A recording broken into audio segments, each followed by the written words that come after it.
Hello, everybody. Welcome to the Jersey Comic Krew podcast. We're here to bring you the news and reviews on your favorite comics, movies, and TV shows. As always, I'm Rob Moran, and with me is Chris Heller. And on today's episode, it is a special episode Woo! because it is the new year, means new me, and new him, and new you, and we have to talk about 2019. How much cocaine did you I've just done have? all of them. All of it. How much coke did you just blow? Oh, my God. No, side note, I don't do drugs. No, that was a total joke. It was a joke. He meant like Mio energized water, Yeah, literally. which I have over here. You know, put a little spritz in there, and you're all excited. It's basically the same thing. So, guys, we are going to do. It's one of our favorite episodes to do each and every year. It's one of my favorites of the year. Yes. We're going to do our top 5 list of 2019. Woo! I have my own, and he has his own, and then we talk about why we think it is. And then Rob changes his to mine because Sometimes that happens. I feel very confident this year. That's good. Also, That's good. yes. That's good. Also, in this episode, you are going to see us do our top. What our most anticipated for this year are. So, Yes. top 3 of comics, movies, TV, video games. So, like every year, we're going to start with comic books because that is what started everything. I have a lot of burps because you scared me. and he talks so fast after eating like 1,000 things of popcorn. It was like 1,700, all right? It wasn't thousands. It's more than 1,000. You said thousands. I heard an S. Oh, technically it's under that. Yes. It's in the thousands. Under thousands. It's hundreds. More than 1,000. It's dozens. It's I have a problems. It's thousands of dozens. All right. So you wrote yours down. I did. I just want to show people real quick. Oh, the analogy between us where Yes. I write my list and he does it on his phone. Yes, I'm an old man. Get off my lawn. All right. And he's a damn kid. So I actually I want you to start comics because this is the only one. No, let me do it. Because then I don't get to change it. Well, yeah. So like, go through 5 through 1. I'm going through 5 through 1. I don't want to do 5 because No. that takes too long. All right. At number 5. Now this is our top 5 comic storylines of 2019. Everything you see here and here is stuff that our rule is like, hey, we have to read it to have it on the list. Correct. Or have finished it. So Finished is a key word. too. So if you started something and didn't finish it, it can't be on the list. So this is stuff Rob and I have all read. There may be some huge books that are like, hey, how is that not on your list? Correct. Probably because we haven't gotten to it yet. Correct. Same thing with movies. I know, like, we're looking at movies. I'm like, wait, I know this is probably a better movie, but we haven't watched it. Exactly. So, my 2019 comics list, number 5 comes at Deceased, which is essentially DC Zombies. Yes. It was such a fun read. Fun as hell. And you can see some crazy things with Superman. Very different book. Correct. Number 4 was Venom by Donny Cates. We did the whole origin of Venom. Ooh, that's low. You're going to see why. Okay. Number 3 is House of X and Powers of 10. Yes. Because it, like, redefined the whole X-Men status quo, especially with the relations to the other people. They became a global superpower, and I lost my mind. I thought that would have been higher on your list. You're an X-Men guy. I know, but the other 2 books you can't compete with. There we go. Number 2 is Immortal Hulk. Oh, I very did not think that this book was going to be anything. I barely read Hulk books. This book took me by surprise. It's a horror book with the Hulk. Pure Dr. Jekyll, Mr. Hyde. Yes. I lost my mind. I love reading everything. You feel the suspense when you're reading it. And Al Ewing does such a fantastic job. I can't recommend that book enough. And number 1 for me is Mr. Miracle Very smart. by Tom King. Another book that I picked up that I didn't think was going to be anything. And I just read it because I was like, all right, Tom King's writing a new book, Mr. Miracle. Let's see what it's about. Blew me away with the whole change of reality, with Darkseid is, the sense that it keeps building, the fact he is a kid, you really get into the heart of the character. And I'm a big sucker for character-driven stories. Yes. We all are. Yeah, we all are. We all are. That's why that was number 1. And I'm very happy with your list. I am too. I'm also happy because I haven't finished Immortal Hulk, so I didn't put it on my list. It's still ongoing. It is, but like I haven't caught up. Okay, yeah. So I didn't put it on my list. I'm glad you did. And same thing with Mr. Miracle. I haven't read it yet, which is blasphemy. Yes, so I didn't, unfortunately, put that on my list. But you actually might win this comic list right now. We'll see. I think they were both. I like everything here.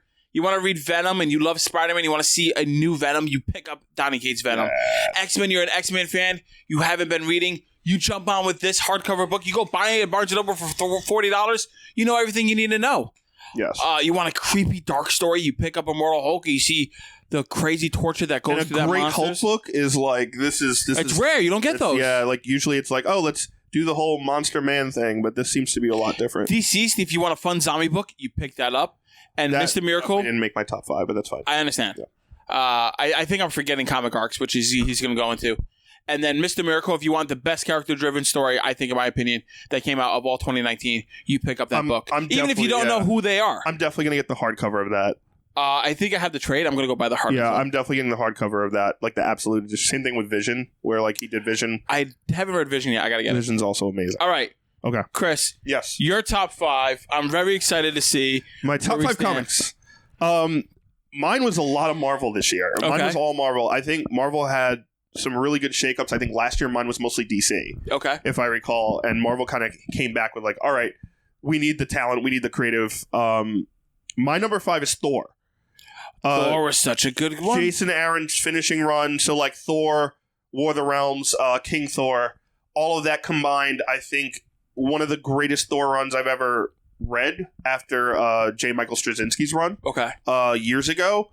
And Donny Cates seems to have picked that up with the one issue that just came out and continued further it. But amazing character driven, amazing things done in that.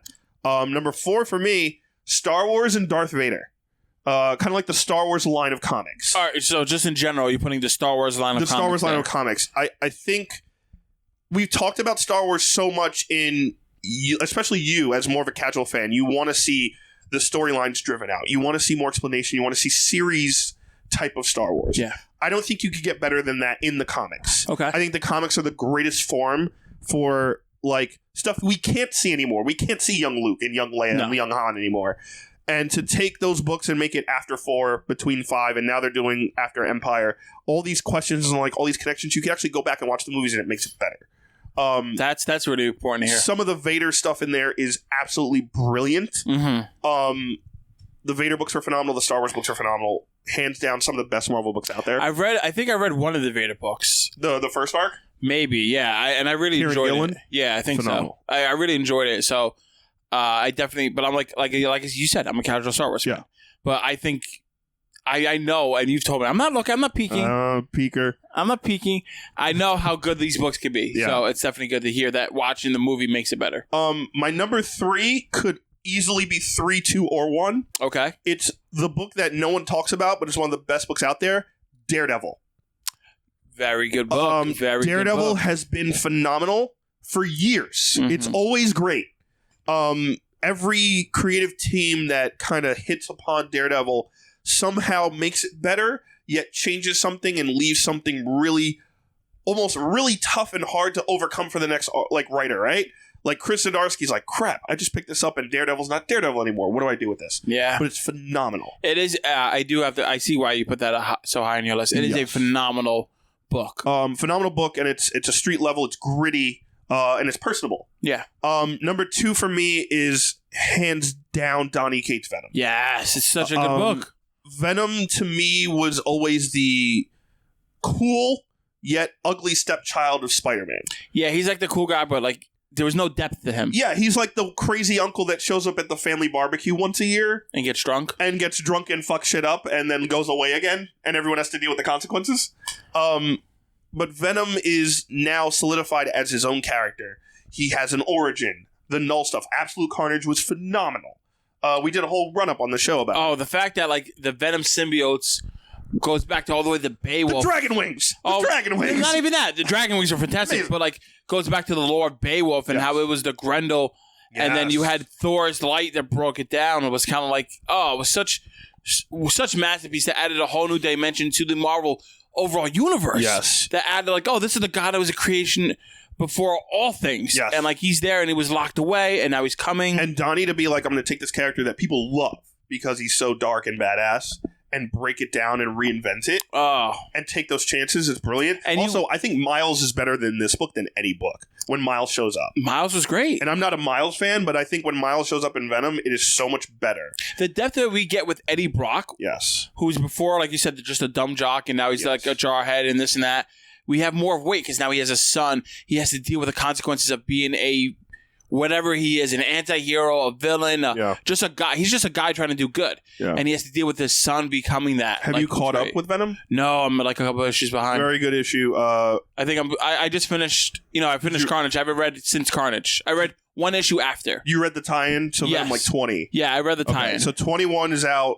22 came out today, actually. So I'm 2 issues behind. Venom Island arc is stuff. Yeah, I haven't started Venom Island yet. It's great. So I'm very excited for the trajectory of Venom and literally pick up every issue of Donny Cates Venom. What's number one? My number one is hands down for me the best thing this year because I didn't read Mr. Miracle and I haven't caught up to Immortal Hulk. Powers and House. Yes. Such a good book. House of X and Powers of 10. 1, Hickman's back.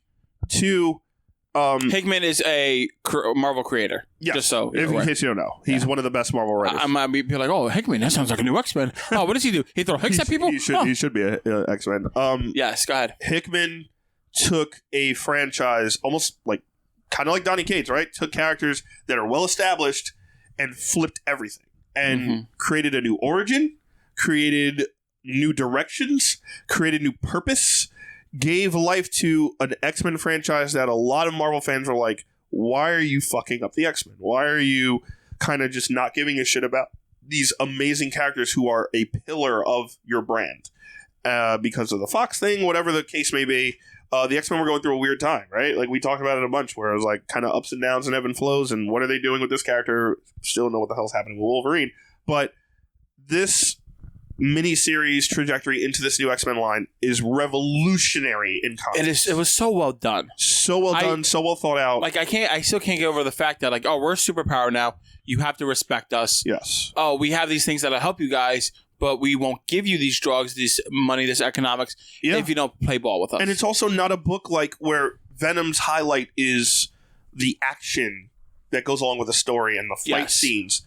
House of X and Powers of 10 are more of the like talking political situations that then deal with the actions. And again, it's more it's of the not, they're not at the brink of extinction for the umpteenth time. Yes. They're trying to thrive now. It's like the opposite, which we definitely needed that fresh taste in the X-Men mouth, because I don't know how many times I could read, oh, we're almost dead again. Oh, we're almost time gone. travel. Or time travel. And there's time. There's different time periods in this, but it's not, oh, we're going to travel 1,000 years in the future to X of Power 2 or X of the 3. Where it's 100 years. It just shows you those periods in time. And how they relate to what's going on now. And how it connects without being like, oh, let's travel through time. Yeah, we'll travel. Yeah, because in the old comics, they would have traveled here, then travel back. Travel here, then travel back. But they have a unique vehicle for that, which I don't want to spoil if you haven't read it yet. Guys, I can't recommend that book enough. It was awesome and definitely needed in this Marvel universe. So that was my number one. I think we both did very good. I agree. I'm not changing anything on my list. I like everything. I liked everything you said. Thank you. We're going to move on. This is the first amicable one we've had. Yeah, usually we're just like, how did you not put you fucking idiot? How could you not? We're both like, I respect your decision. I respect your decision. We're like, shake hands. Shake hands. Really good. Let's move on. I don't think we're going to be shaking hands in the next one. Oh, wait, what's the next one? Video games, right? Oh, yeah, we're definitely not. Video games, I think we can shake hands. Well, here's the thing. All right, before we go into our video game list, I think you can agree with this too. This is a very odd year for video games. Oh, yes, it was. It was a very low year for video games, not in like the form of quality, but in the form of like top 8 titles. Yeah. Right? I think this year for video games was a lot different. I think because we're gearing up for new gen next year, we're gearing up for like big time titles to go along with those new gens and ending this gen. I think this year's a little odd, but again, so for video games, this is stuff that we've played.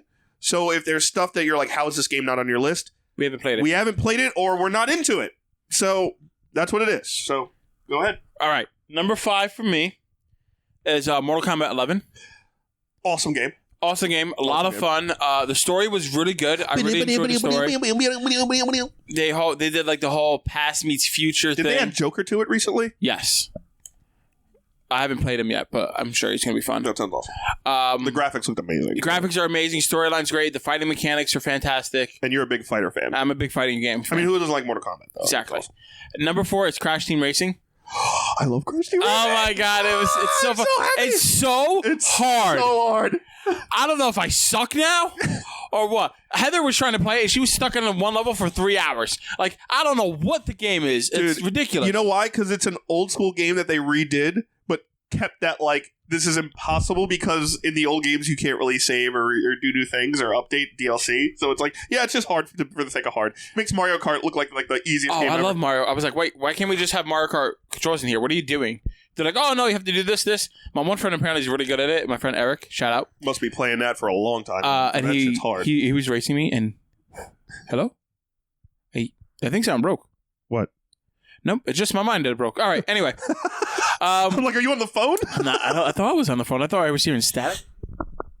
Nope. Okay. So, if it's broken, it's broken. But he was racing, he was destroying me. My brother figured it out. I guess I just suck. I don't know. I'm terrible at it, but I love it. All right, number 3, Star Wars Fallen Order. Jedi Fallen Order, yes. It was a very good game. I kind of broke our own rule here. I didn't finish the game. Okay, but you started playing it. I'm a good percent in. I want to say maybe halfway through. Okay. I'm literally in the last level. I can't beat the last boss, and it's pissing me off. So that's why I kind of put it there, because I didn't beat it, so I don't know what the ending is. I probably would have maybe had a higher if I beat it. Number 2 was Borderlands 3. Okay. Such a fun, crazy game. I beat that game, and the fact that you could play the story mode with all your friends, they were all jumping on with me. We're doing all this kind of crazy stuff. People were dying. People are dying. What's the magician duo? Penn and Teller were in the game. Oh, that's right. Yeah. I remember that. And I was like, wait. I remember hearing about that. Yeah. And my brother's like, oh, tell me if you know this voice. I'm like, oh, that's Penn and Teller. He's like, all right, you figured it out real quick. This one voice, what the other guy does though. And number 1 game for me. I already know what it is. Without a doubt. I can't wait to make so many jokes about this. Pokemon Sword and Shield. The game's phenomenal. I love Pokemon. I needed a new Pokemon game. I destroy all my friends because they suck. All your 10-year-old friends? Okay. I don't have 10-year-old friends. Yeah, they're grown men. No, they're not. And then I play online. It's a lot of fun. I love the story. Okay. It actually feels like a unique Pokemon game. It's actually like you feel like there's always random Pokemon everywhere. And it's not like, oh, I know if I'm going in this bush, I'm going to get this one all the time. It actually feels genuine and random. And the fact that you actually see a Pokemon in the bush adds another layer of depth and reality to it. Okay. I really love it. I'm a huge Pokemon fan. And you could go suck a dick. Because I know you're going to hate on me. So, what is your top 5, Chris? Oh, what you got? My adult list that gets me laid. Yeah. Well, you're gonna put fucking NFL or some nonsense up there. You'll be like, "Oh, Madden is the best game ever." You're gonna put sports. Oh my God, Madden and then FIFA. All right, no, Modern Warfare. I suck at FIFA. I don't play FIFA. All right, what's your top 5? Yeah, my number 5 is Marvel Ultimate Alliance 3. I didn't play it. I'm again broke my rule. I'm like halfway through it. I'm stuck in a place, and that pissed me off so much I stopped for a while. Okay. Fun as hell. I like it. Here are the rules. We broke our own rules. Here are the rules. Completely gone. So Marvel Ultimate Alliance 3, Switch exclusive. The art style is comic booky and amazing.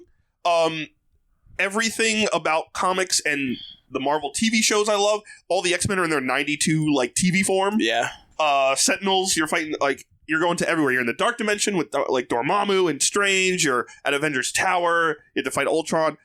Great storyline, classic like arcade style Marvel Ultimate Alliance game. Nice. My number 4 is also Crash Team Racing. Yay! All right. Same reasons, because it's awesome. It's Crash. Yes. And impossible to play. My number 3. This one might be a little controversial. Kingdom Hearts 3. I know Rob did not like this game. It was terrible. Oh. Don't touch anything. I didn't touch it. I liked the storyline a little more than Rob. I liked more of the gameplay. I think is kind of standard through all the games, right? No, it's not. But you don't think it's standard through all the games? No, totally different fighting style with this one compared to 2 and 1. Well, with the double blades and the 2 had a much better fighting mechanics and interface. All right, nerd. So anyway, I think. This gonna be a nerd on a comic book podcast. Oh, hey, everybody calls volumes there, sir. Oh, nerd. Oh, you got me. You caught me. You caught me. That felt appropriate. What did I get you doing? Being a nerd. I don't know. God. You know what? Shut up. Go ahead. Tell me about your terrible reasons for number 3. I think the backstory. There's a lot more explanation for certain characters in this story, which I think was very much needed. I don't think it's the best game ever, but again, also, games played this year. That's part of the rule that I'm sticking to. I'm not putting games I didn't play. All right. So Kingdom Hearts 3 makes that list, and I think it was better than Crash and Marvel Ultimate Alliance 3. Okay. So that's why it's on my list. Arguably, it could not be. Number 2, this could have been number 1 too. Pokemon? Fuck no. The Legend of Zelda: Link's Awakening, the remake for Switch. Oh yeah. It's already a phenomenal game that is set in stone as one of the greatest games, Zelda games. And it took the game, made it into an art style that is completely unique. Everything looks like toys. Yeah. Kind of like old school wind-up toys. That does look cute. Same storyline. It works perfectly well for Switch. Absolutely a blast. If you're a Zelda fan, I don't know how you didn't pick this up. Absolutely amazing. Also, the nostalgic factor in there. And number 1 for me is Jedi Fallen Order. Yeah, it's Star Wars game. Because I'm also a lot farther into it. Yeah, I know you are. The storyline is canon, and it's phenomenal. And the more you kind of see it, and the more stuff is connecting to Clone Wars. You really get immersed in the world. Awesome game. I think the graphics could have been a lot better as I'm playing it. Okay. Some of the shots, I'm like, oh, this kind of almost looks like PS3 graphics, not PS4. But I love BD1, the droid. I love Cal's character. I love the connections he's made along the way. You'll love a huge moment later in the game once you get to it. They visit Dathomir a lot, which is a lot of history in Star Wars with Maul and those characters and the Night Sisters. Amazing storyline, and it opens the door for novels, it opens the door for sequels, it opens the door for all this stuff to build kind of in this world. All right. So that's my number 1. Everything was good except number 3 in your list. It's a Temper game. Yeah. Okay. So we're not shaking hands. That's fine. I don't care. Top TV shows. We might shake hands here. We'll see. I don't know. Sometimes your TV shows suck. Number 5. Let's talk about Sabrina the Teenage Witch. And we're not shaking hands. It was fantastic. It's not that bad. Dude, I loved it. It was so dark. I'm probably forgetting the movie. You're forgetting a lot, yeah. It was dark, gritty, related to the Archie world. Like, I was just a big fan of Sabrina the Teenage Witch in this. And this show was not afraid to go dark. Yep. This show was not afraid to have stakes in it, to do those things, to push it to the edge. Okay. So I have to respect everything about it. I'm still hoping for Sabrina and Riverdale crossover. And I'm a little girl. It's fine.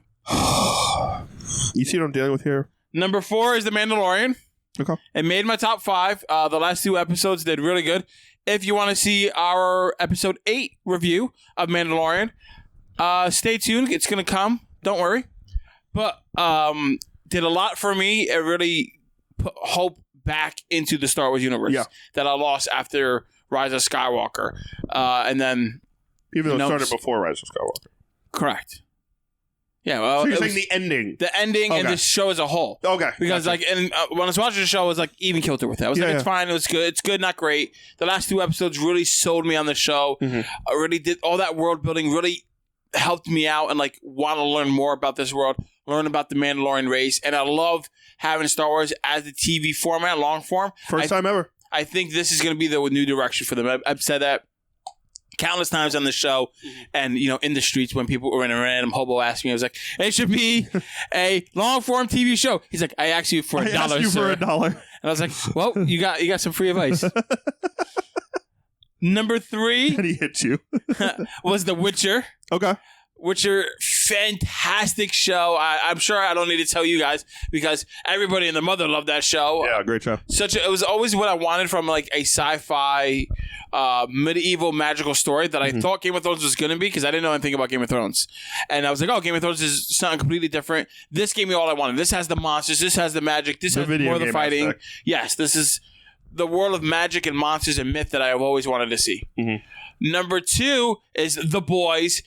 Love The Boys. Justice League, if it happened in our today's society, they're evil, they're corrupt, they're government, this entity are selling off superheroes to other cities for money. We see this nobody take down these superheroes. We see somebody's girlfriend gets obliterated, run through. He's just holding her hands. So many great graphic scenes in this. The girl killing the guy with her ass. Oh my God, that was ridiculous. What a way to go. We saw like an Aquaman parallel, and everybody's making fun of him. Our Superman parallel is like a baby girl, a baby boy, like just wanting to suck on a nipple. And then the story gets twisted. Please never say that sentence again.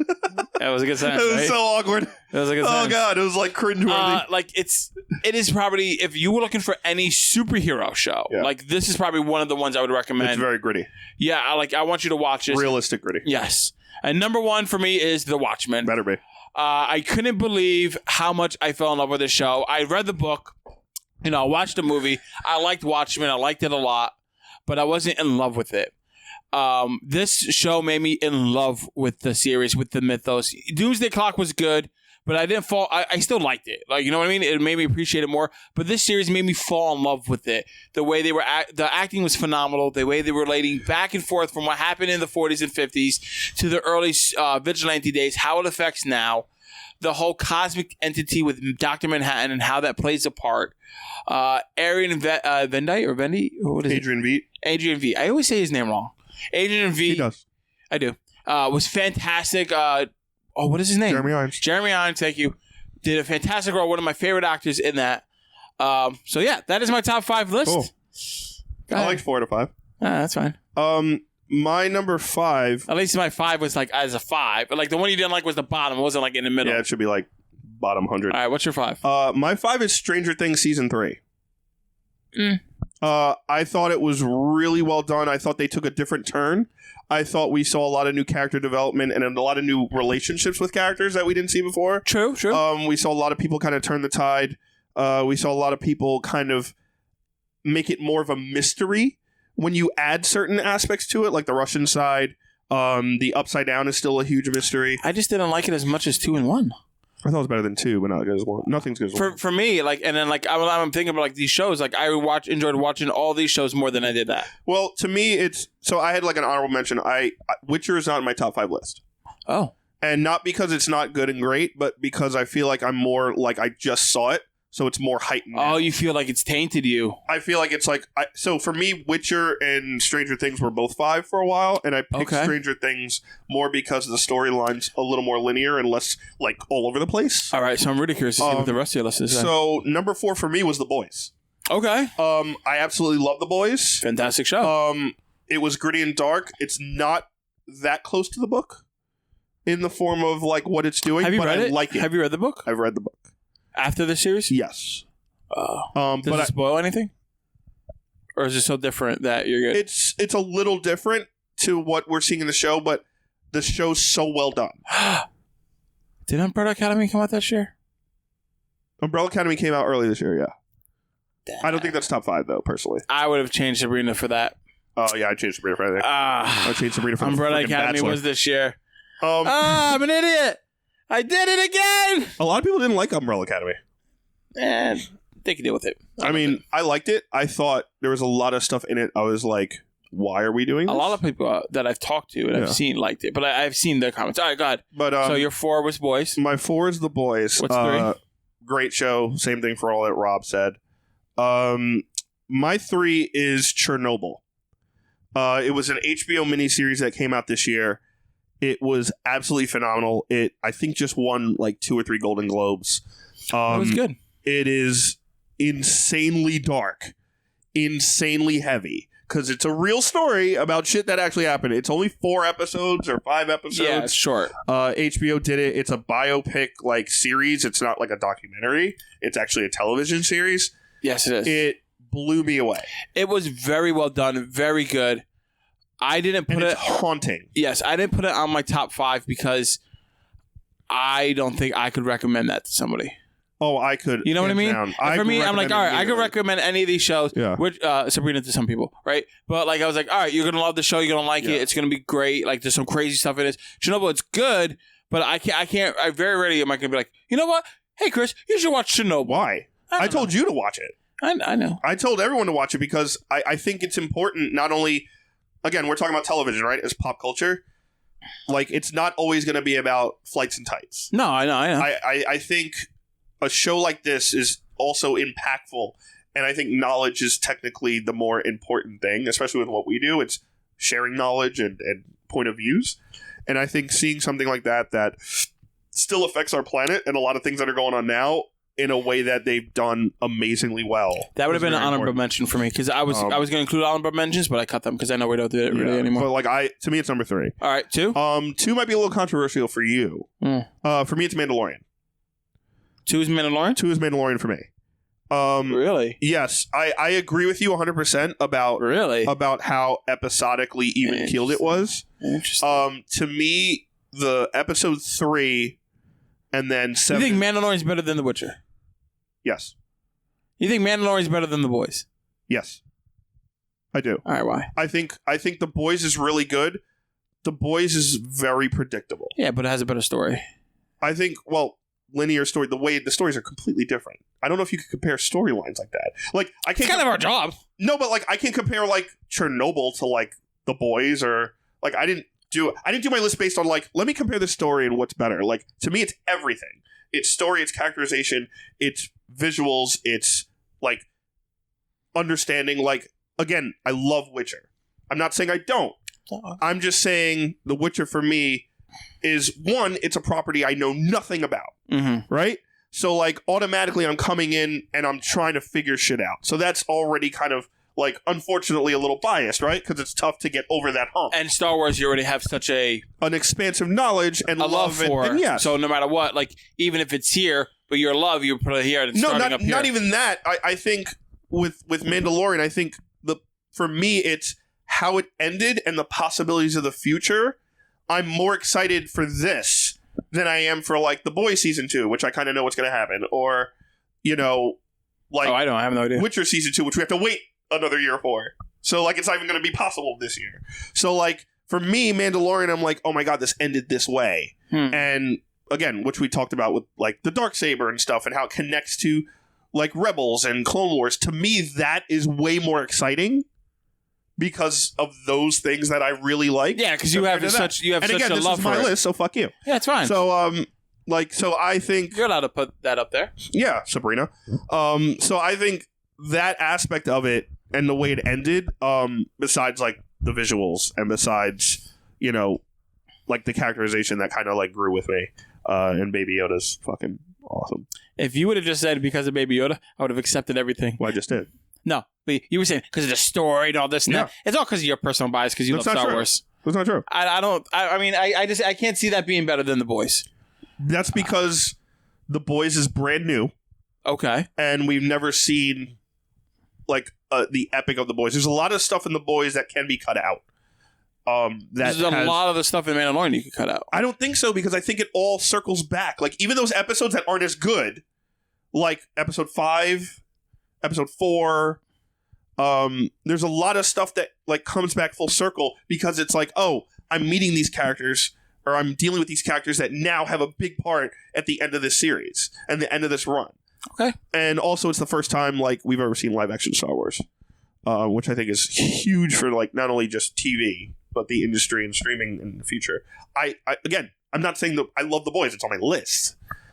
I just think this is your warped list. What's number 1? Perfect list. Number 1 is hands down Watchmen. Good. It can't not be number 1. Good.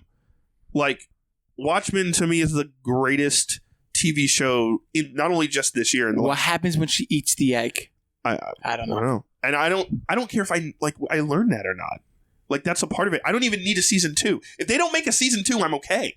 Yeah, I don't want it, but I could live without it. Like, I'm fine either way. If they make a season 2 and they go expand it, that's great. If they don't, I'm okay with it because they kind of wrapped everything in a nice little bow. Wrapped it in an egg. I think it was so perfectly done. It's probably my favorite show of the decade. Oh. Like, I don't think you could think of a better TV show or a better moment in television than that show. It's that good. It's so different. It's so unexpected. It's so, kind of like, oh, we're getting a sequel to Watchmen. This will be okay. Yeah, that's what I thought going into it. And it takes you into a real world. It pulls real issues. It pulls, it takes a left turn in the best possible direction. All right, guys. It is now time to move. I'm not shaking his hand, by the way. We're not shaking hands on that. No. Sabrina. freaking Please. Mandalorian at number 2. You have it on your list. You have Mandalorian on your list. Yeah, not that high. So? We're going to do top 5 movies of 2019. Wait, no. You know why? Because this is because he does it on purpose because he's wants to make me angry about it. That's the only reason. That Mandalorian's where it's at for me? No, 100%. I believe wholeheartedly that Mandalorian. What's what I had it at? 4. I believe That's the fine. boys. I'm not upset with it. Oh, then what I'm not upset with your list about it being 4. So wait, I don't understand. I'm saying I don't know why you're upset with me being 2, and I'm not upset with you being 4. Because you weren't upset I guess you're the bigger person. Because I'm not upset with boys being... Like, you weren't upset with boys being 4 on my list until you heard Mandalorian. Yeah. And I'm not upset with you being 4 because I could see it being 4 on a list too. But that's fine with me. All right. You just want to try and make me aggravated because you're a small person. That's what you need to say. Yeah. We're doing top 5 movies. Insecurities, people. Top 5 movies. I think we might not handshake here. We might fist bump. We might be like, all right. I mean, movies I think are even more objective than TV shows. Because it's all about what you see and what you like. And Number what you 5, don't like. I put John Wick 3. I didn't see it, so I wouldn't know. It was a lot of fun. I actually saw this with my mom. Oh, yeah? Yeah, she was a lover. We were watching it. You know, they're running in a pack together. He's like with a dog. He builds the mythos even more. Seeing him do all these, Keanu Reeves doing all these great action scenes, made a ton of money. And which is hard for a sequel to a sequel. Yeah, for a like, third. I couldn't believe how good the third was. I think it might even been better than the second one. The first one's still the best. Like, it was just very well done. Mm-hmm. You learn more about the whole, like, the hotel, the assassins, the hitman crew without, I don't want to spoil anything. And it's like the same director too, right? Like throughout? I want to say yes. And creative Don't teams? quote me. Okay. But I want to say yes. And Keanu had a huge year this year, like last year. Number 4 was Far From Home. Oh, Spider-Man Far From Home. Spider-Man Far From Home. I mean, that scene with Mysterio and Spider-Man being under his influence. Amazing. And seeing all the holographic projectors of glass falling down. That whole tripping scene. The movie was fantastic. It felt like a Spider-Man movie. Mysterio was done so well. Such a hard character to pull off, and they pulled it off beautifully. Mm-hmm. There was a lot of ties to the MCU, which, you know, some people don't like, but I really liked. Like how he's like the next up-and-comer. And then, of course, you know, the little love between him and MJ, I loved because I'm a 13-year-old girl. 16. Yeah. But like the scenes with Mysterio really stole the show. Yeah. And the way it was like a comic book come to life. Yeah, the way they changed his abilities for the movie and make it work, fantastic. Number 3, Rocket Man. Very good movie. I only watched it like 2 weeks ago. I couldn't believe how much I liked it. Like I watched before that, Bohemian Rhapsody was fantastic. It was great.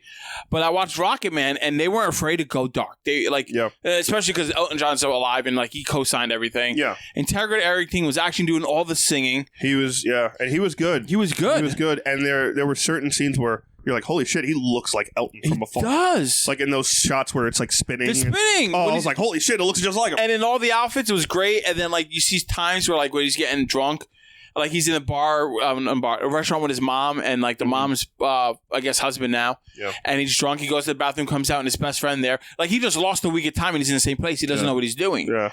And like to see how the music industry corrupted him and to see his genius come up. Like I'm a fan. I'm not a huge fan, but like I like Elton John music. I was like, I'm a huge Elton John. Now I was like, now I need to see him on tour. Like now, like I couldn't believe how good this was. I've seen him. He's phenomenal. Is he? He's better live. Me and Erica went and saw him. Also. Preview. That's also on my list. That movie. I figured. We saw him at Madison Square Garden.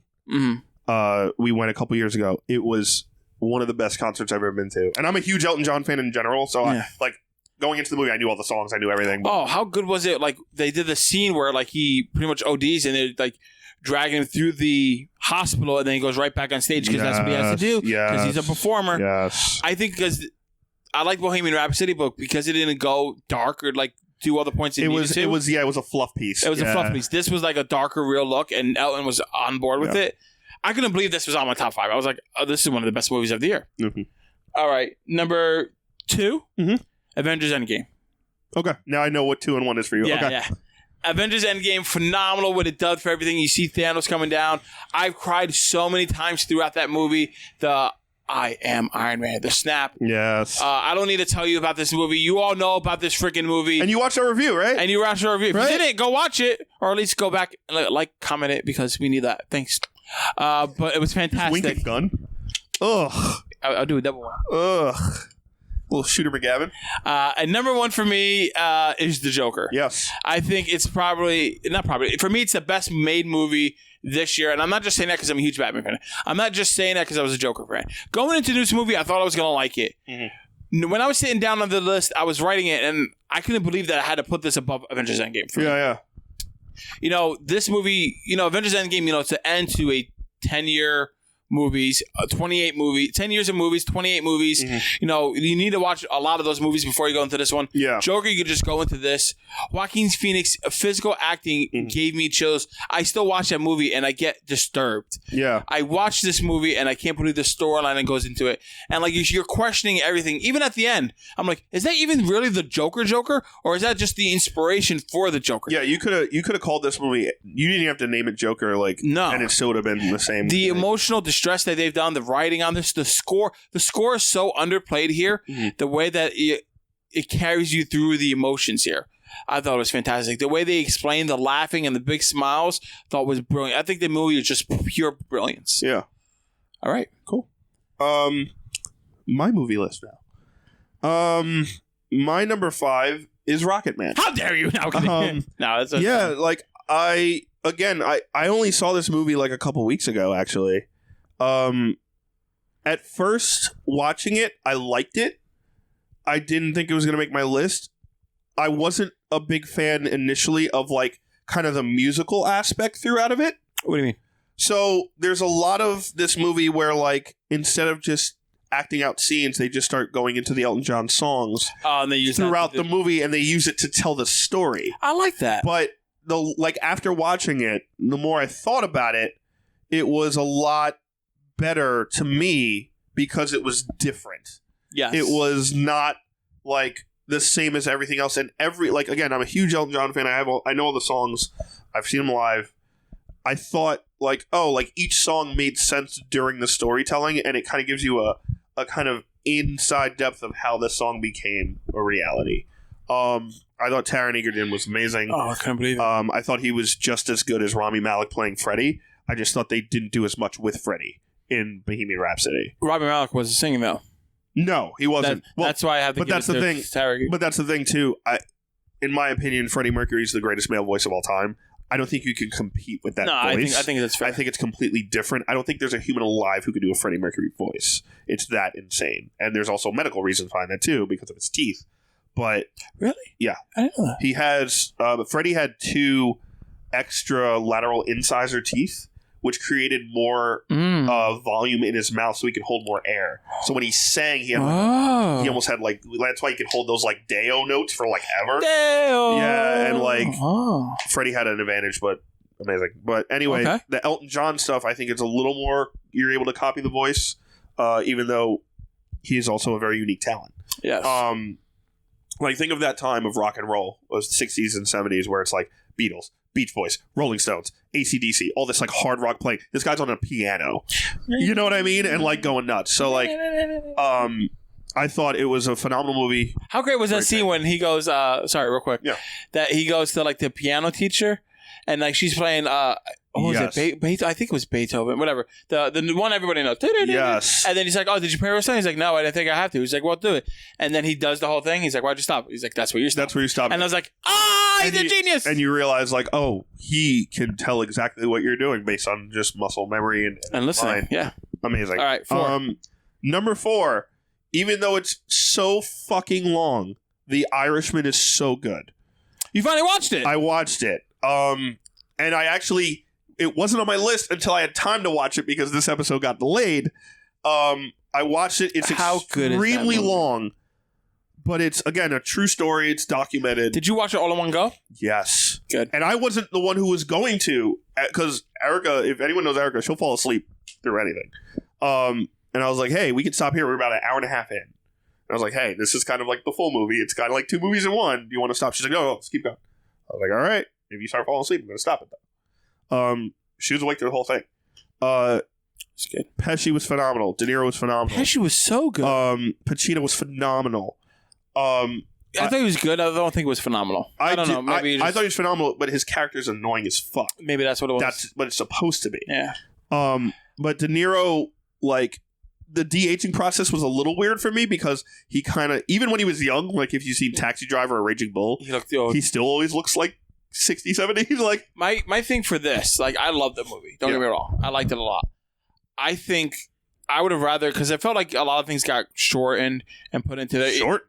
Yeah, even though it felt long, I felt like it would have been better being a limited series through 8 episodes. I think everyone said that, but realistically, I don't know if they could. I don't think they could, and I don't think Scorsese's a guy like that because he's kind of the angry man on his lawn.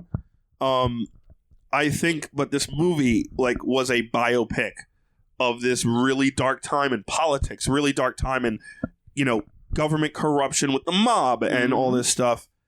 I thought they did a great job, especially like showing the trajectory of this guy and the trajectory of everything, and you know, connecting it to Kennedy and connecting it to all this stuff. And Jimmy Hoffa was great. Number 3 for me, Spider-Man: Far From Home. Okay, I had that as well. Okay, phenomenal movie. Yeah. Another hit for, you know, this take on Spider-Man. Mysterio is one of my favorite villains in Spider-Man history. So good. Rob and I gushed over it when we reviewed it. To me, the scene with him... You can also check out that review on our YouTube channel. To me, the scene with him and Happy on the ship after he gets like messed up by Mysterio is one of the best parts of that movie, if not some of the MCU stuff I've seen. And then going into building his suit, almost like Tony.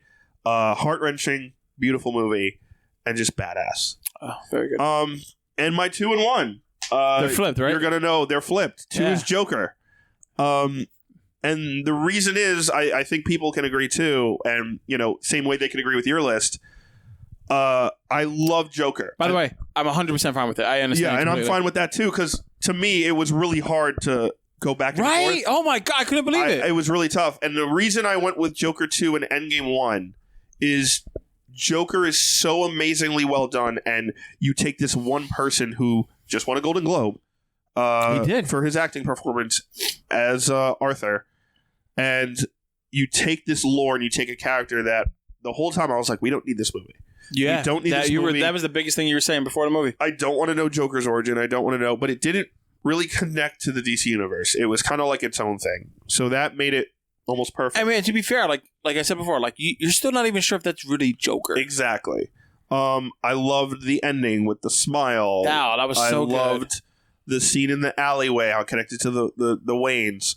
The one thing about Joker that I could have I couldn't went without, but it was so uncomfortable on purpose that I came out just feeling so upsetly weird and uncomfortable.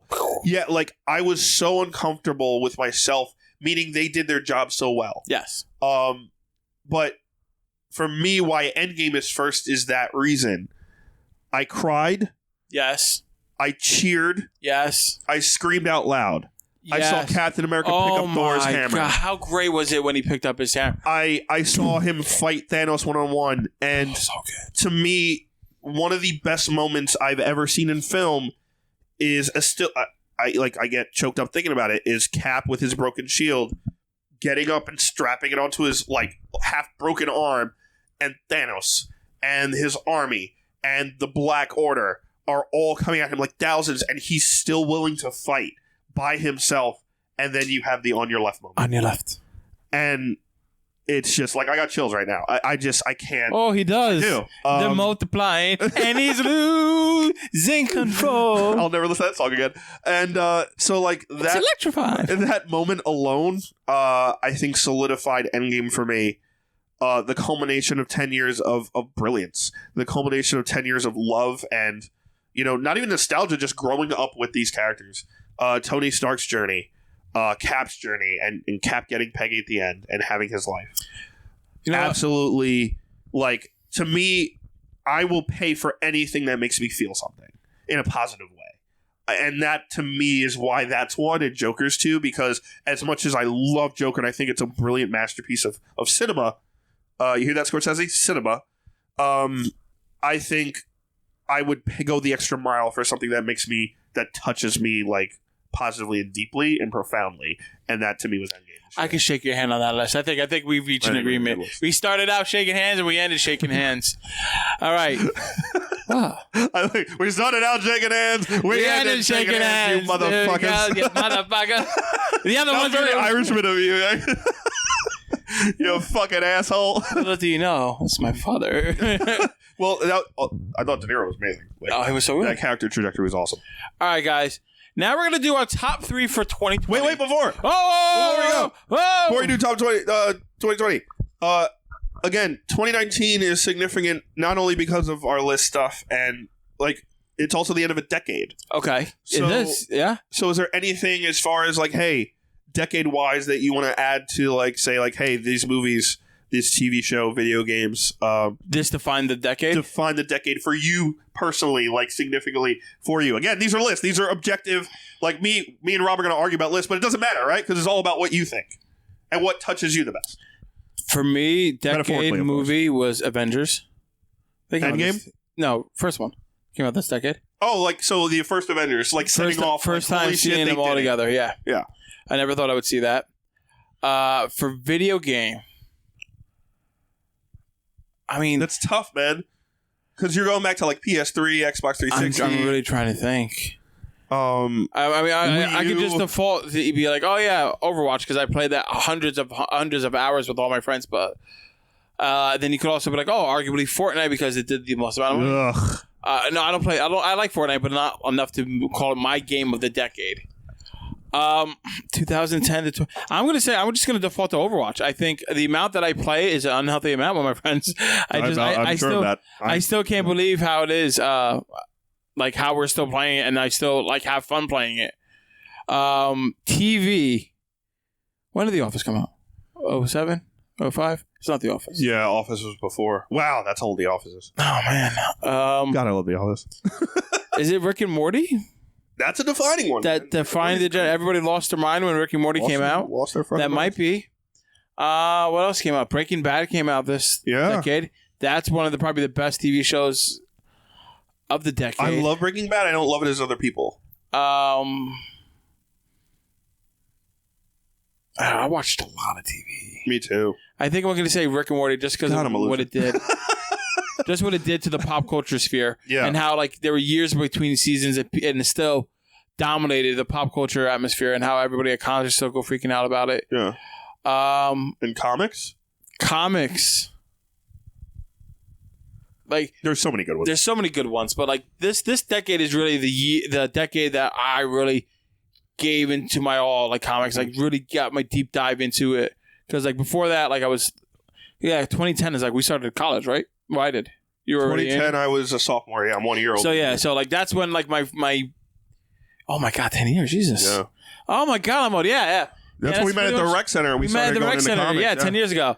And that's really when I started my dive into comic books. And we started really going deep into discussion. That's how this podcast started, people. I guess it's going to be Tom King's Batman. Is that my comic of the decade that really solidified? Not Snyder? What I said. You said Tom King? I meant Snyder. No, it's not. No, I love Tom King. Don't get me wrong. It's Snyder. I think Snyder's Batman really got me. I think that solidified my love again for comics and me. Like, all right, now I need to pick up comics every week. Now I need to read everything. Yeah. I'm not saying that's the best story of the decade. Yeah. I don't want you to think that. That, for me, I think it's one of the re-solidified my love for comics that maybe start doing this show and keep doing this show. So that's awesome. Yeah. You? Yeah. For comics, I think Snyder has to be up there, right? Like, Snyder to me was, like, I got back into comics around 2010, 2011. And honestly, what helped that was because of the New 52. That was good. The big reboot. That really helped a lot of us. Helped me get back into comics. I think it made it easier for you as well. And that's where Snyder's Batman kind of... I'm old, Chris. We're old, man. Can we stop doing this? But it like Snyder's Batman was my first kind of like... So like I loved comics since I was a kid. I read them since I was a kid. I stopped in high school because of, money situations and life situations.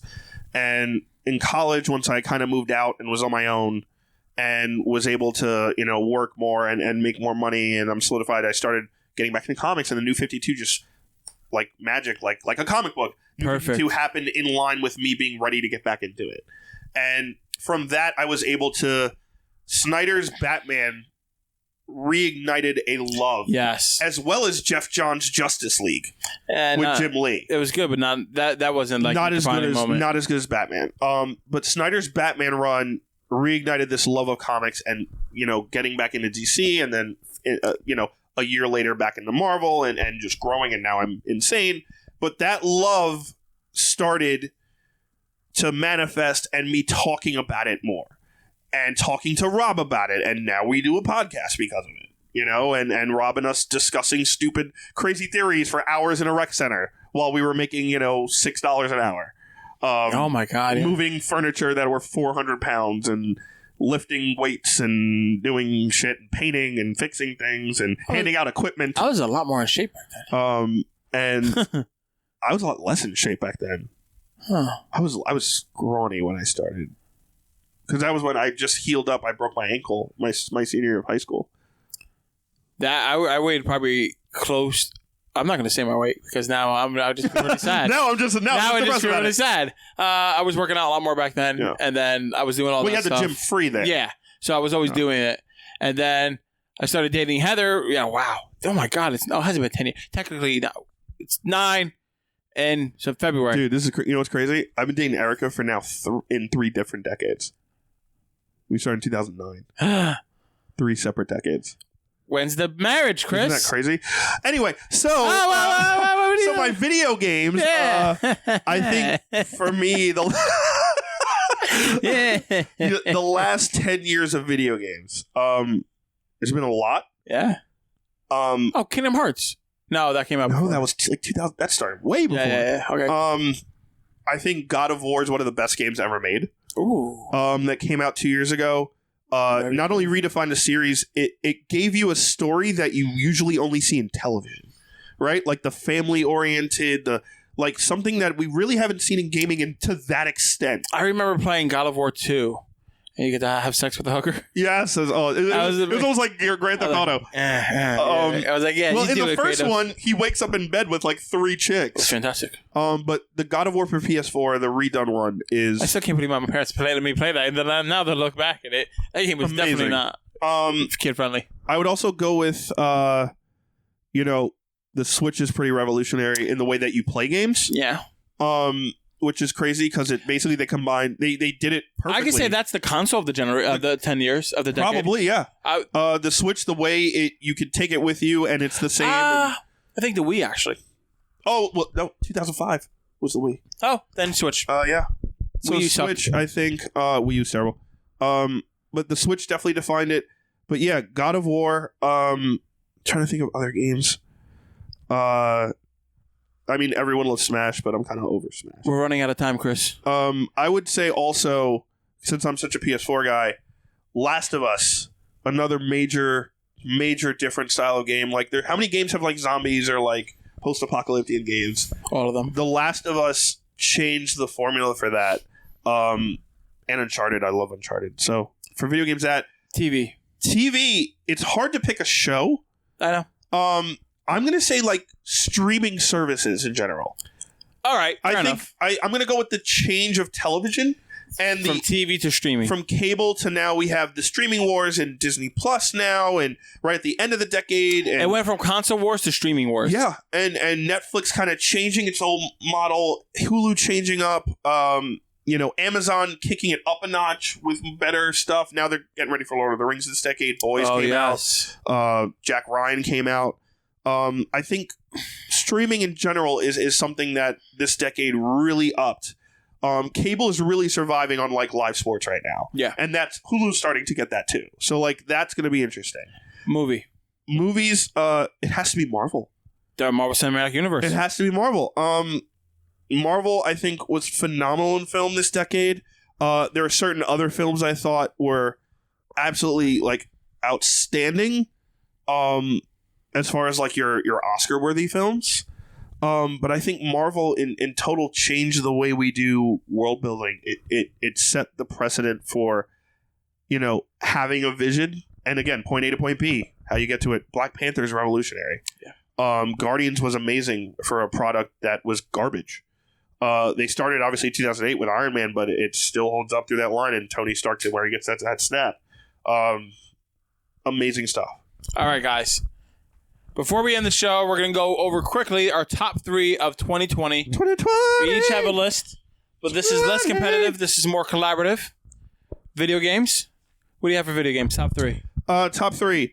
Number 3, Marvel's Avengers this year. I had that number 2. I'm very excited about that. Saw some updates on it at New York Comic Con. Very excited to see how they do the storyline where apparently you switch characters automatically compared to multiplayer where you could go nuts and choose your character. So I think it's a good mix of both for story and multiplayer. 2. I think number 2, this is a questionable one. Don't know if it's coming out this year. Legend of Zelda Breath of the Wild 2. Oh, because you don't know if it's coming out this year. Don't know if it's coming out. That's why it's my number 2. Okay. Breath of the Wild might be one of my favorite games. That should be on my decade list as well.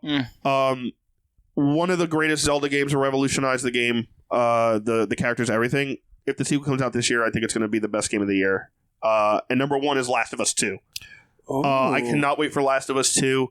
It is the most depressing game ever, the darkest game ever, but it's also the best, like some of the best storytelling you'll see in games, just like God of War. And Last of Us 2 is supposed to blow everything away and take Ellie's character to the next level.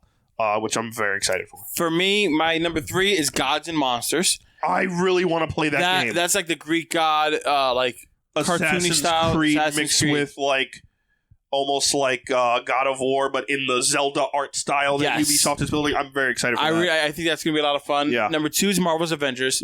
Number 1 is Cyberpunk 2077. Yep. And not because it might be a really good game, but I'm just so intrigued by it. I'm like, all right, what's happening? It's drawn me into this world where I need to play to know what's happening in it. Yeah, and the only reason for me it didn't make my list is because I just want to know more about it. Fair. And I think it looks brilliant. But I would like to know more about Cyberpunk personally. All right. Yeah. Comics. You go first, because I only have 2, and I don't know what's coming out next year. It's not like it's our job or anything. I do. I'm going to go, that. And that. Number 3 for me is a comic book that should have came out last year and we're still waiting for. 3 Jokers. Oh my God, that's supposed to, That's my number 3. You can't just take it. I just did. The Jeff Johns, Jason Fabok mini story that was set up last year in like Justice League and years ago in Justice League and Batman in the Mobius chair, and he's like, asks who the Joker is, and it's like, how is this possible? And there's actually 3 Jokers in the history. I want to know. And this book is, drawn by Fabok, who is one of the best artists in comics. Jeff Johns is one of the best writers in comics. Can't not be good. Number 2, Star Wars. Okay. It is 1 issue is out. It is after episode 5. Can't even say numbers. It's post Empire. So this is stuff we have not seen in canon. How does Luke get his green lightsaber? How is the rebellion without Han Solo and Carbonite? How does Lando fit into the rebellion and become a general? How does Leia get past all of this? Like, all these questions we've had. What did, had the Empire struck back? Now how hard is Vader going after Luke? Yeah. Like, all these questions are going to be answered now. And I'm so excited for Star Wars and Vader coming out again, which both take place after episode 5. And my number 1 storyline might be the same as yours. Batman Catwoman, Tom King. With Clayman. It is going to wrap up Tom King's Batman story, if you like it or not, whatever.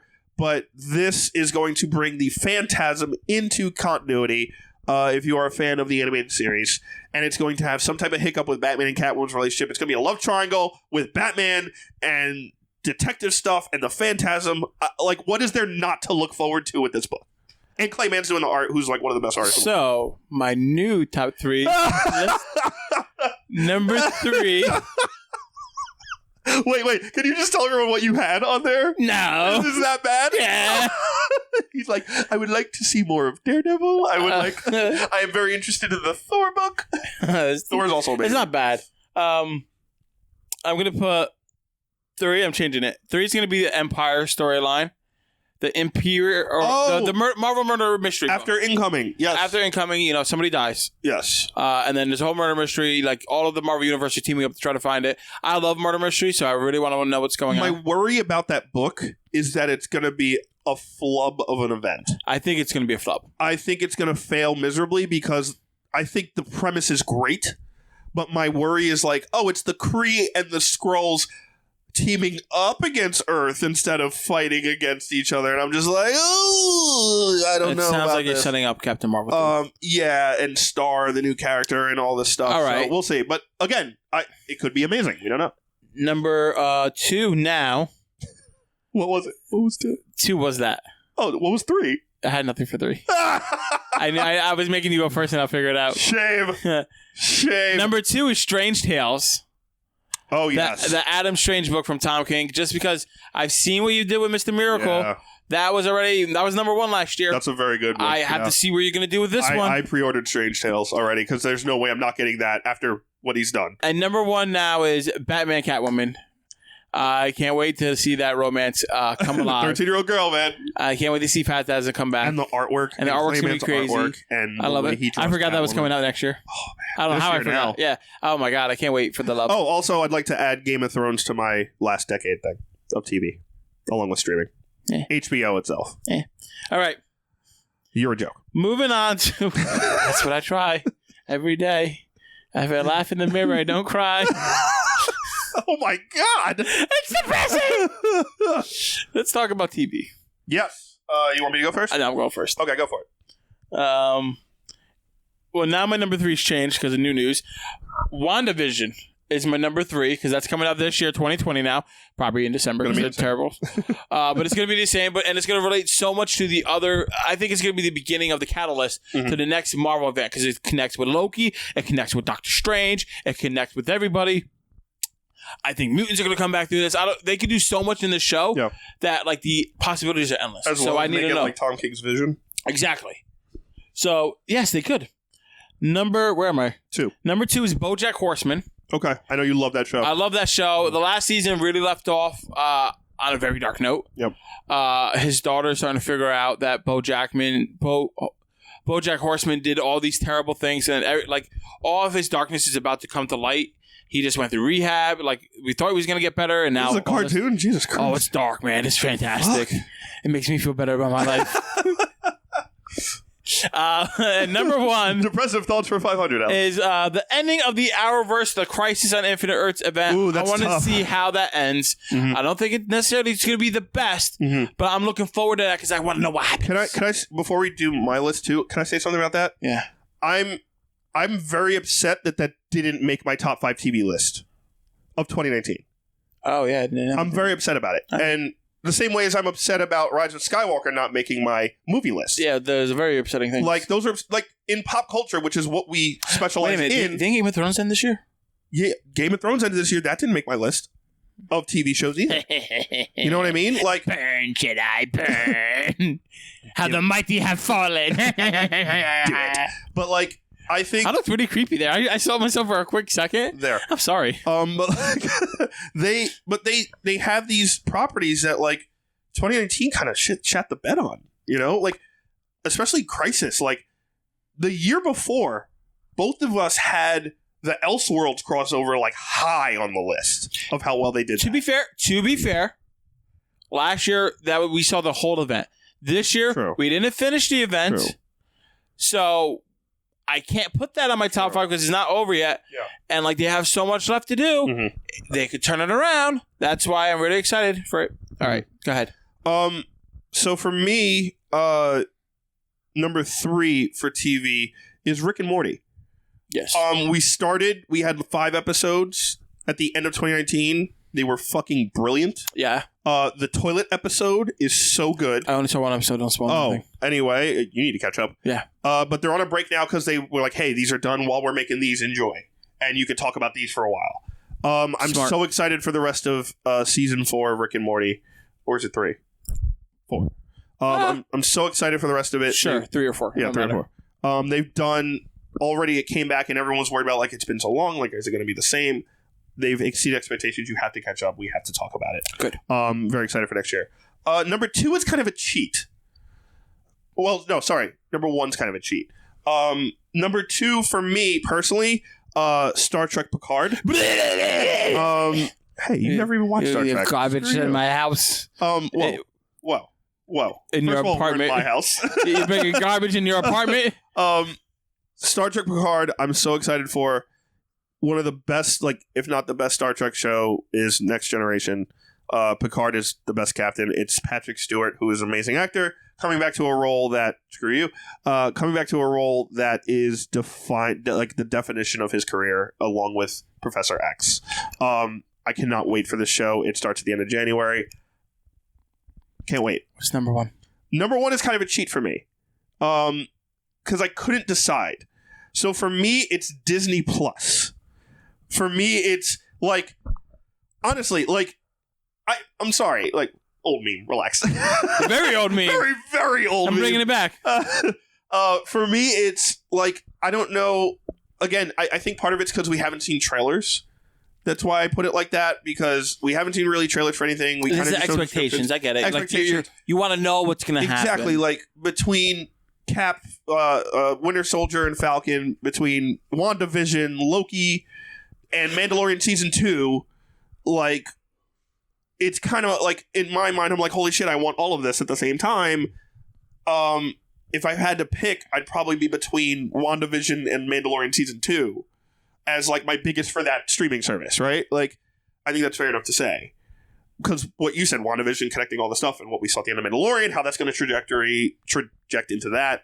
So that would be my number 1 for 2020. Right. I'm so excited. And also, Clone Wars. Clone Wars is going to finish in 2020, and it starts in February, and I'm so excited. One of the best cartoon series of all time, in my opinion. So Movies. You go. Movies I go? And I'm a wrap. Top 3 movies for this year. 3 was tough.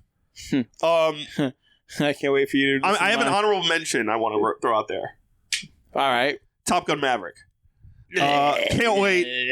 Have you even seen the first Top Gun? No. I'm Fuck you. So, Top Gun Maverick, Every so time I see excited it, I'm for like, it. all right. I gotta watch it. I love it. Honorable mention. But number 3 for me would be Ghostbusters Afterlife. I'm so... now he has to change his list. I'm so excited. I'm not, because I'm keeping it, but that's a good one. I really am excited about Ghostbusters Afterlife. I'm a huge Ghostbusters fan, and I think the trailer solidified how cool this movie has. That movie's going to be like, really cool. The trajectory of how awesome this movie can be. Also, the son of the original director is directing it. It's That's like gonna be really good. It's going to be awesome. Paul Rudd's in it. 2. 2, I'm really interested, and this is more of a curiosity pick for me. Okay. So I won't judge you. This is Marvel this year. Like, more so Eternals than Black Widow. And the reason is because... Eternals is this year. Eternals is this year as well as Black Widow. Obviously, Black Widow's first, so everyone's talking about Black Widow. For me, Black Widow's more of like, how does this connect to everything else, and is Taskmaster going to be in the universe? Because I love Taskmaster. But to me, Eternals has such a huge part in this, where it's like, hey, this needs to like open up this universe into space. This needs to explain some shit, how we go forward with this entire universe, how things need to change, and how are we going to do this without our big hitters? This is a huge year for Marvel, and I'm very curious how they're going to do it, because I'm sure they are, because it's Feige. Doctor Strange 2 is next year. Yes. Okay. So like, I'm very curious of how they're going to open this up with, especially Eternals team, which has a very small part in the Marvel universe, and how they, potentially make this like a Guardians thing where they blow it up and everyone loves it and the characters. I'm extremely curious about it. Number 1. Number 1 for me this year is 007 No Time to Die. I'm a huge James Bond fan. Huge fan of James Bond. This is Daniel Craig's last Bond film. I'm very interested. There's a rumor that Henry Cavill wants to be Bond after this, which I'm all for. I'd be fine with that. Well, yeah, it's Henry Cavill. All right, you ready? In a suit, all sexy and all British and shit. But yeah, I'm very excited for this movie. I'm a huge Bond fan. Love the books, love the comics as well. I think you forgot about this movie.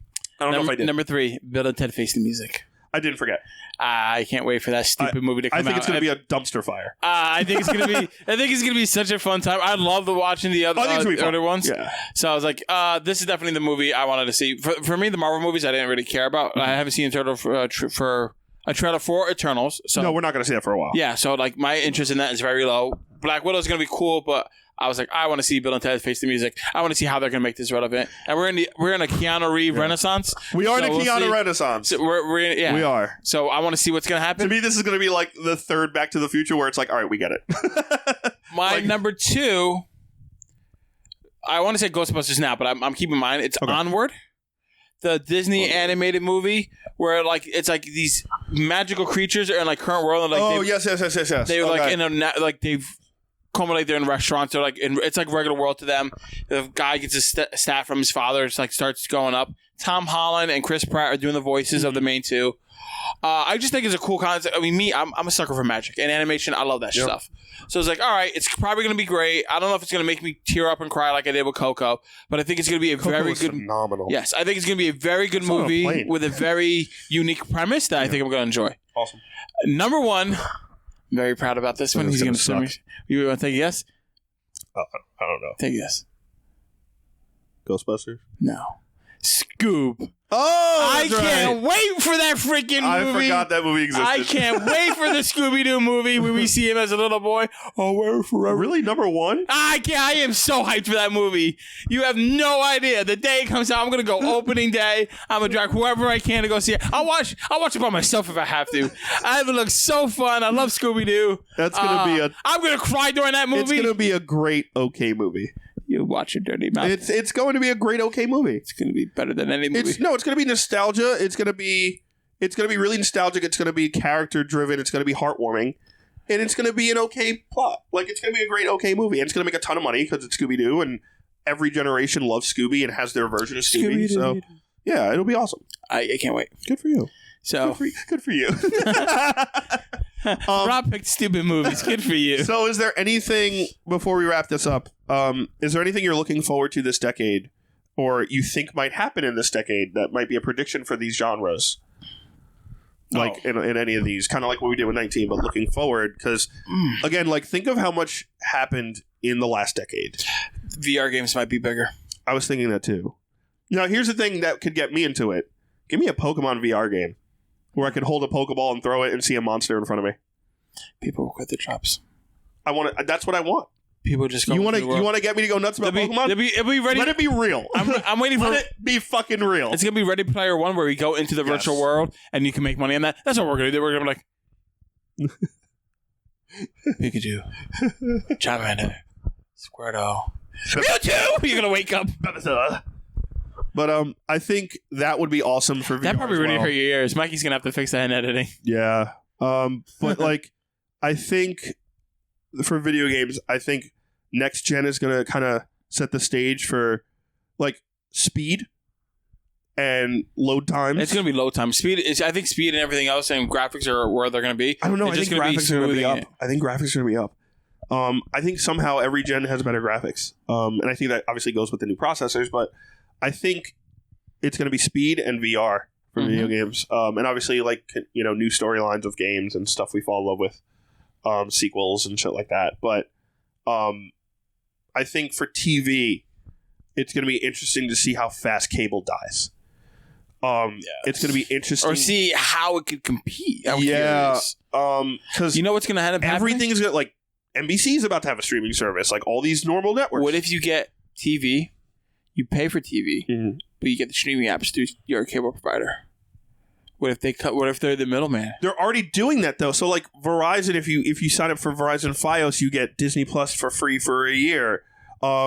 Telephone services are doing that too, right? Like you get T-Mobile and you get Amazon for a year, or like anything like that. It's going to start being. They're starting to do that already. Yeah, for like a promotion free for a year. But I think what's going to do, like, if you keep your TV, you're going to have a reduced price. So like, okay, in that aspect, because I'm like, well, like a smart TV, I already have. Like, no. all the apps. It's going to be like, with your payment for Verizon Fios, you're going to get Disney Plus instead of you paying $14.99 a month. You're going to pay $6 a month. Oh, perfect. Okay, cool. Yeah, I'll stay. Oh, and also Hulu, instead of paying $5, you pay $3. Like they'll probably just cut all the prices so that way you keep it. Well, so they would have to. I don't know if they can though. They would have to make really big deals and shove a lot of money to those providers. Like they'd have to pay. If Disney they don't want to die, they're going to do that. I mean, I don't think it's going to die fully yet, just because there's an older generation that is like, this is what we waited for. And 10 years are dead. Yeah, that's true. But like, I think there's a big aspect of like, if you get, again, you would have to get the Super Bowl streaming through Hulu. You would have to get, the March Madness tournament streaming through online services and app services. You'd have to get, the World Series through all this stuff. You have to get these sports programs and live sports every day to be going through apps and not on TV. If they did like, ESPN has an app, but that's only stuff ESPN shows. It's not, Fox Football or CBS or NBC. Like, that I think is the key. Once sports goes over to that side, I think cable's dead. Or it's going to be more mainstream of like, okay, I'm not paying this price for cable. Everything's customized. I'm paying for this channel. Like, every channel has a price. I'm paying for these channels. I don't need these channels. And you could switch around and update like that. I think that might be the next step if it tries to survive. The customer's like, hey, I'm paying $100 for cable. I watch 2 channels. Like I watch sports and I DVR shit, and that's it. And I can pay for this channel, and most people get cable now because of internet, right? Like, you're paying for an internet provider, and it's like maybe a couple dollars. Yeah, it's a couple dollars more. I get cable. So like, I think that aspect would be helpful. I think HBO Max is going to help it because you get HBO Max for free if you already have it through your cable provider, which I do. So I'm going to get HBO Max for free. That's a positive. I don't know if that's possible with everybody, though. So we'll see. I think TV is going to have a huge growth in something this decade of either cable dying out or them fighting to survive. All right, guys. That wraps up this episode of the Jersey Comic Krew end of year roundup, whatever you want to call it. Let us know down in the comments below what your favorite movies, comics, video games, and TV shows of 2019 were. Let us know if you agreed with our list, if you think we're crazy, if we missed something obvious. We're crazy. Oh, Chris is everything crazy. Yeah. And let me know where you're most excited for 2020. Sabrina. Mando's not number 2. Anyway, I'm Rob Moran. I'm Chris Heller. I will see you next time. JerseyComicKrew.podbean.com.